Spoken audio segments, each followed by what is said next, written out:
मंदिरों में हीरे जड़वा दिए, मंदिरों की दीवारों में हीरे जड़वा दिए। आपने सुना है सोमनाथ का एक मंदिर सोने का मंदिर था जिसको लूटने में महमूद गजनवी को 17 साल लगे थे। अब एक ही मंदिर को लूटने में किसी को 17 साल लगे तो कल्पना कर सकते हैं ना कितनी संपत्ति होगी उस मंदिर में। महमूद गजनवी के समय में लिखी गई एक पुस्तक है, वो पुस्तक ये बताती है कि मंदिर की दीवारों में जड़े हुए हीरों को निकालने का काम 17 साल तक वो करते रहे और तब भी जाके पूरे हीरे नहीं निकाल पाए वो मंदिर की दीवारों से। तो जिस देश के मंदिरों की दीवारों में हीरे जड़े जाएं, जिस देश के मंदिरों की मूर्तियां सोने की बनाई जाएं, जिस देश के मंदिरों के मंडपम सोने के हों, छत्रपम सोने के हों, जिस देश के मंदिरों के किवाड़ सोने के हों, खिड़कियां सोने की हों, अंदाजा लगा सकते हैं उस देश के घर कैसे रहे होंगे।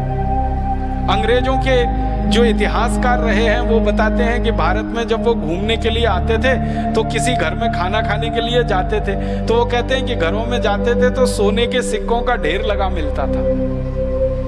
ये जो अंग्रेजों का एक बड़ा अधिकारी रहा ना, टीबी मैकॉले, जिसने भारत की शिक्षा पद्धति बदली, कानून पद्धति बदली, न्याय पद्धति बदली, वो खुद कहता है कि वो जब भी भारत के किसी व्यक्ति के घर में गया सोने के सिक्कों का उसने ढेर देखा और जब उसने पूछा कि ये सोने के सिक्के कितने हैं तो जो भारतीय व्यक्ति उसने कहा गिने नहीं है क्योंकि हमारे पास फुर्सत नहीं है गिनने की, हम तो तौल कर रखते हैं सोने के सिक्के। इसलिए सारी दुनिया की नजरें भारत पर टिकी रही और इसलिए भारत के बारे में अंग्रेजों ने एक उपमा दी कि ये सोने की चिड़िया है, ये सोने की चिड़िया है। तो ये सोने की चिड़िया मतलब सोने से भरपूर, चांदी हीरे जवाहरात मोती माणिक से भरपूर देश रहा। ऐसा देश था। अगर ऐसा देश था तो संपूर्ण स्वदेशी और स्वावलंबी ही रहा होगा, उसके अलावा ये देश बन नहीं सकता ऐसा।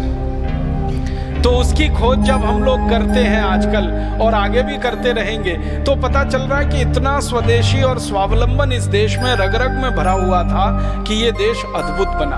अब मैं मूल बात पे आ रहा हूं कि भारत का ये जो स्वावलंबन और स्वदेशीपन था ये आया कहां से? तो ये आया हमारी ग्रामीण अर्थव्यवस्था में से।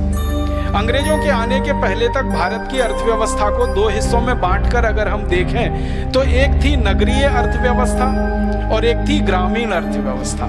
जो ग्रामीण अर्थव्यवस्था थी वो मूल में थी और नगर की जो अर्थव्यवस्था थी वो ग्रामीण अर्थव्यवस्था पर आधारित हुआ करती थी। मतलब सीधे शब्दों में कहूं तो गांव हमारे संपूर्ण स्वावलंबी हुआ करते थे और नगर हमारे गांव के ऊपर निर्भर हुआ करते थे।